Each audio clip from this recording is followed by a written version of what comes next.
Welcome students. I welcome you to the class.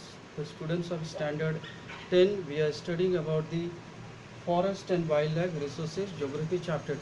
Students, in the previous classes I have taught you about the different species of animals and the flora and fauna of India and also the biodiversity of India. In today's class we are going to study about the forest and their types. Students, when we think about our India, we have different types of forest. They are divided into 5 or 6 types of forest found in India that I am going to discuss in the next class. But today we are going to see about the forest and their types. This is the classification of forest. This classification is done for the purpose of administration. So classified on the basis of administration. This classification is done for the purpose of administration. So these forests are coming under the administrations of the government, the control of the government. They are classified into 3 types.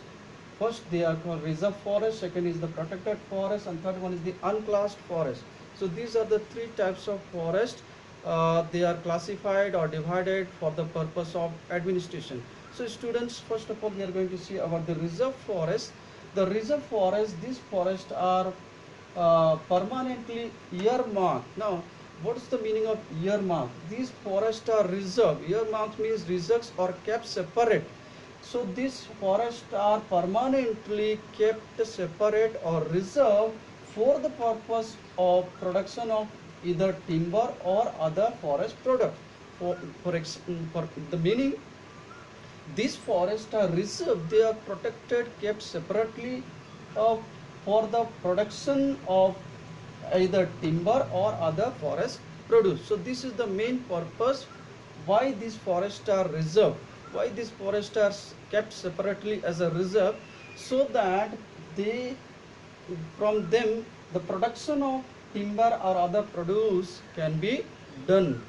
The second thing is grazing and cultivation are not allowed in this reserve forest. Third thing is more than 50% of the total forest land has been declared as reserve forest. 50% of the total forest has been declared as a reserve forest, so that is very important. Next is the forest of Jammu Kashmir, Andhra Pradesh, Uttarakhand, Kerala, Tamil Nadu, West Bengal and Maharashtra fall under this category of reserve forest. So students, I hope you understood about the forest and their types. The first type forest is reserve forest. This is protected or kept separated, or we can say they are reserved for the purpose of the production of timber or other forest produce. The second types of forest is the protected forest. These forests are protected by the government, okay, or the other local communities. So they are mainly protected. They are protected forests. The main things of this protected forest, grazing and cultivation are allowed with a few restrictions. Okay, here grazing on and cultivation is allowed, but with some restrictions. The second thing is almost 1/3 of this forest are comes under the protected forest. So 1/3 of the total forest comes under the protected forest. Next is protected. They are protected from further depletion. Why they are protected? The main purpose of protecting this forest is for from depletion. So their depletion can be controlled. Okay, because of the logging, because of the cutting of forest for inhabitation, for construction of dams. So these forests are getting depleted. So they are protected now mainly for the purpose of protecting or for the protection from the depletion. The third type of forest is unclassed forest, and this is includes inaccessible or unoccupied wasteland. These are the forests inaccessible or unoccupied wastelands. They are forests, they are remote areas. These forests are found in the remote areas where the access of the people is not so much, and they are thus unoccupied forest lands. They belong to both government as well as private, individual and communities. these forests belong to, as they are found in the remote areas, they are inaccessible by the people, they are unoccupied by the people, they mostly belong to government and as well as the community people, those who live near to these areas, mostly found in the northeastern states and part of Gujarat, managed by the local communities.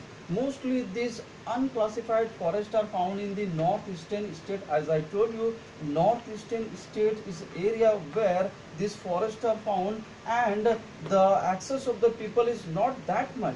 So these forests are inaccessible and unoccupied. They are either managed by the government or these local people, local communities, those who live near to these forest areas, they manage these forest areas.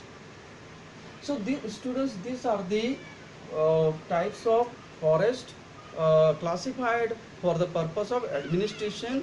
First one is the reserve forest, second is the protected, and third one is the unclassed forest. Okay. Now, students, we are going to see next one is the community and conservation. This is a very important topic of this chapter, community and conservation. Students, community has played a great role, an important role even from the olden time for the conservation of forest. Always we see the community, the local people, the villagers have played a great role in the protection of the forest, the conservation of forest. For example, we have the Chipko movements, okay, the Narmada Bachao Andolan, the Beach Bachao Andolan.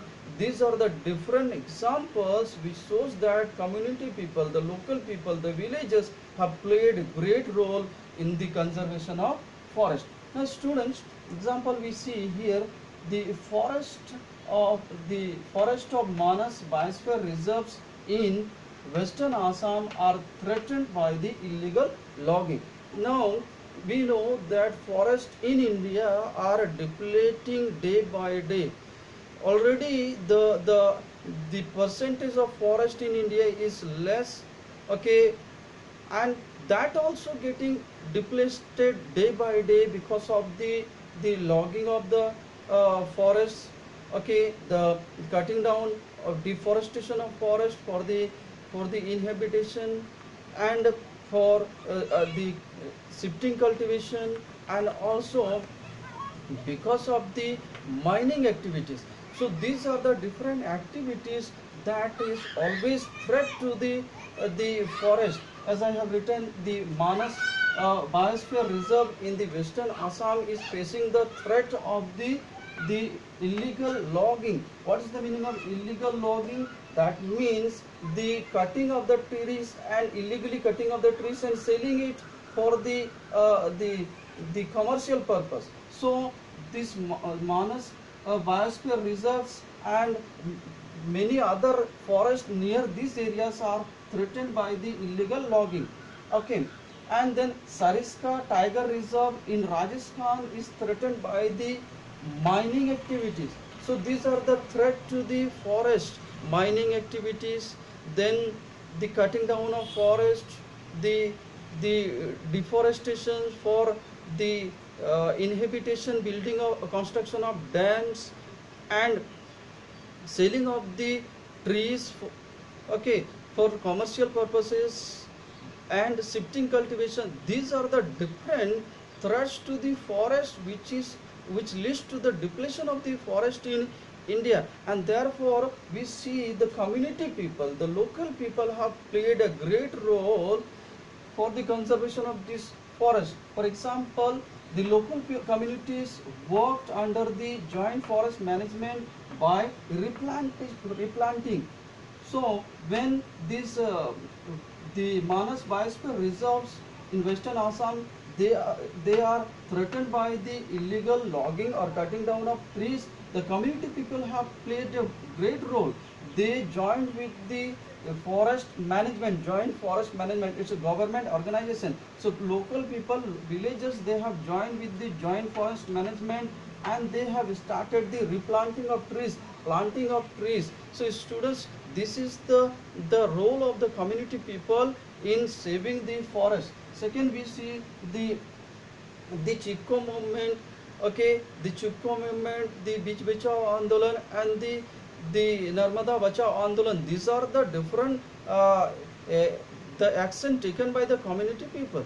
The community people have always played a great role for the conservation of the forest in India. In the next class, we are going to discuss all those things, how this community has played a great role in the conservation of the forest, and thus we will finish the chapter. So today we have studied about the forest and their types, okay, especially this classification is given on the basis of the purpose of administrations, how government protect this forest. Some governments declare some forest as the reserve forest, some forest as the protected forest, as well some forests are unclassified forests. In the next class I am also going to give you in brief about the different types of forest found in India: the evergreen forest, the deciduous forest, the mangrove forest, the tidal forest, okay. And these are the types of forests that I am going to deal in the next class. Also I am going to discuss in detail about the community's role, the role of the communities in the conservation of forest. So student, I hope you understood today's class, and please follow the class properly, and that's all for today. Thank you.